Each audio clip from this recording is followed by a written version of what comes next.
तो नमस्कार दोस्तों, कैसे हो आप सब। स्वागत करता हूँ आप सबका एक नए एपिसोड में, एक नए अंक में अपने YouTube चैनल स्टोरीज ऑफ बाबा नीम करौली, जहाँ मैं आप लोगों के साथ शेयर करता हूँ बाबा नीम करौली महाराज की जीवनी, उनके कुछ किस्से और कुछ चमत्कार। दोस्तों कहते हैं कि बाबा नीम करौली महाराज साक्षात हनुमान जी के अवतार थे, हनुमान जी के सेवक थे। दोस्तों बाबा जी कई सारी लीलाएं, कई सारे चमत्कार किया करते थे। उनके किसी भक्त को अगर कोई भी दुख संकट या कोई भी शारीरिक पीड़ा होती थी तो बाबा जी उनकी मदद किया करते थे और उनकी शारीरिक पीड़ा या शारीरिक कष्ट को दूर कर दिया करते थे। तो आज का किस्सा जुड़ा हुआ है कुछ दोस्तों ऐसे ही इंसिडेंट के साथ में। दोस्तों बाबा जी के एक भक्त थे जो लखनऊ में रहते थे और एक बार हुआ कुछ ऐसा कि उनके एक मित्र थे और मित्र थोड़े लालची थे। एक बार एक फ़कीर के चक्कर में आ गए और उस फ़कीर से जो है जाने अनजाने में एक प्रार्थना कर बैठे कि उन्हें जो है कुछ ऐसा चमत्कार बताए या कुछ ऐसा मंत्र दे जिससे उन्हें जो है पैसों की प्राप्ति हो जाए या कुछ धन वगैरह की प्राप्ति हो जाए। तब उस फकीर ने जो है अरबी और फारसी के अंदर एक मंत्र दिया और उस व्यक्ति से कहा कि वो लगभग जो है 40 दिन तक इस मंत्र का जो है सुबह शाम उच्चारण करे और 41वें दिन निश्चित एक दिव्य आत्मा प्रकट होगी और वो उसकी सारी विशेष पूरी करेंगी और हो सकता है शायद वो प्रसन्न होकर जो है उन्हें कोई खजाने वगैरह का पता भी बता दे। और इस तरीके से लालच में आकर जो है वो व्यक्ति वो मंत्र ले लेता है, घर जाकर जो है उस मंत्र का उच्चारण वगैरह करने लग जाता है। अब वो व्यक्ति लालच की वजह से जो है सुबह शाम दोनों टाइम जो है उस मंत्र का उच्चारण करता रहता है और जाने अनजाने वो एक ऐसी साधना कर रहा था जिसमें वो एक जिन्न को प्रसन्न करने की प्रार्थना कर रहा था। हुआ कुछ ऐसा कि लगभग 20-22 दिन उसने जो है इस तरीके से प्रार्थना की, सुबह शाम वो जिन्न की प्रार्थना करता और जैसा फकीर ने कहा था वो उस तरीके से जो है पूरी पूजा वगैरह किया करता था। 22 दिन बाद में जो है उस व्यक्ति को थोड़ा सा जो है सब्र टूट गया और उसका सब्र जवाब देने लग गया। तब उस व्यक्ति ने देखा कि इस मंत्र उच्चारण से और इस पूजा प्रार्थना से कोई फायदा नहीं हो रहा है और व्यर्थ जो है वो सुबह शाम दोनों टाइम जो है पूजा के अंदर जो सामान लगते हैं उसका खर्चा और कर रहा है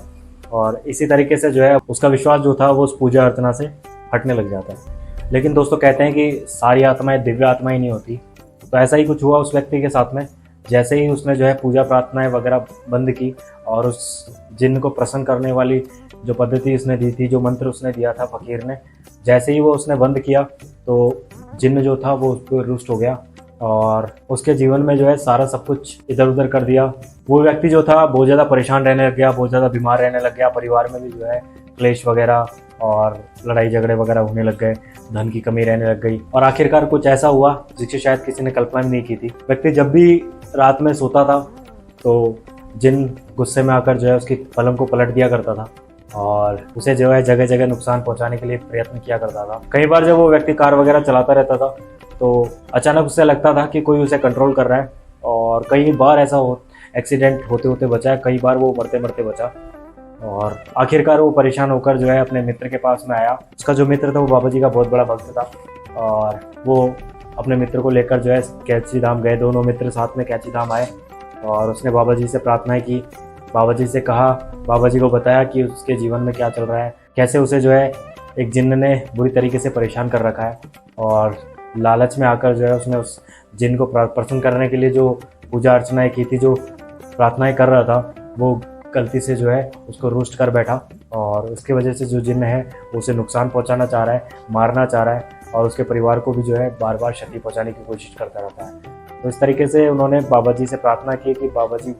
उनको और उनके परिवार को जो है उस जिन्न से मुक्ति दिलवाए, उस बुरी आत्मा से मुक्ति दिलवाए। तब बाबा जी ने उन दोनों मित्रों की सारी बातें सुनी, उनसे कहा कि हम कुछ नहीं कर सकते, ऐसा कोई चमत्कार, ऐसी कोई शक्ति हमें नहीं है कि हम तुम्हारे इस दुख को या इस तुम्हारे जो जिन्न है उसको दूर भगा सके। फिर भी हम एक प्रयत्न कर सकते हैं, कोशिश कर सकते हैं। ये कंबल ले जाओ, ये मुझे मेरे गुरुजी ने दिया था और ये कंबल मैं तुम्हें दे रहा हूँ, इसे बस तुम अपने पास में रखना और इसे ओढ़े रहना। जब तक तुम ये ओढ़े रहोगे तो हो सकता है शायद तुम्हारी ये जो बीमारी है, तुम्हारा ये जो कष्ट है वो दूर हो जाए। दोनों व्यक्ति थोड़े से निराश हुए कि जिस उम्मीद से वो बाबा जी के पास में आए थे वो उम्मीद जो है अब टूटती हुई नजर आ रही थी। फिर भी जो है एक छोटी सी उम्मीद थी, कंबल लिए और कंबल लेकर जो है अपने वापस लखनऊ लौट आए। लखनऊ आकर जो है जिस व्यक्ति के ऊपर उस जिन्न ने बुरा साया किया हुआ था उस व्यक्ति ने जो है कंबल ओढ़ना स्टार्ट किया और वो हमेशा जो है बाबा जी का कंबल ओढ़ कर चलता था, कंबल ओढ़ कर रहता था। धीरे धीरे उसने देखा कि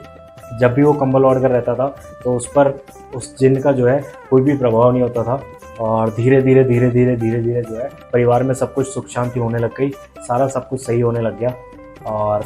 अंत में जो है वो जिन वहाँ से चला गया। और इस तरीके से जो है उस व्यक्ति को उस बुरी आत्मा से या उस जिन से जो है पूरी तरीके से छुटकारा मिल गया। अब कुछ ऐसा होने लगा, जैसे ही उसको लगता था कि कोई संकट है या कोई भी परेशानी उसको हो रही है तो वो तुरंत जो है बाबा जी के कंबल को लेता और उसे ओढ़ कर बैठ जाता, या अगर उसके परिवार में भी किसी को कोई दिक्कत होती थी तो उसे भी जो है वो कंबल उड़ा देता। और चमत्कारिक रूप से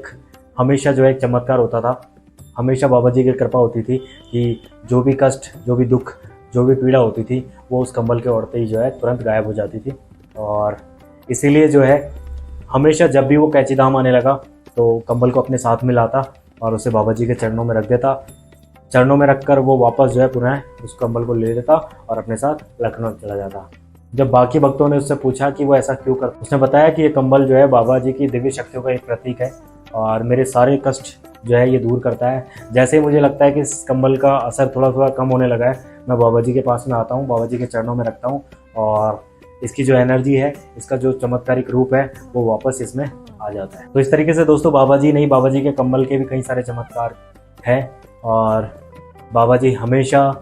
साधारणतया सिंपल तरीके से जो है चमत्कार किया करते थे और लोगों के बड़े बड़े जो है शारीरिक कष्ट और दुख दूर कर दिया करते थे। तो आज के अंक में इतना ही दोस्तों, मिलते हैं अगले अंक में। अगर आपने चैनल अभी तक सब्सक्राइब नहीं किया है तो लाइक कीजिएगा, शेयर कीजिएगा, चैनल जरूर सब्सक्राइब कर लीजिएगा। मिलते हैं अगले अंक में, तब तक के लिए धन्यवाद। जय हिंद, जय भारत, जय बाबा नीम करौली महाराज।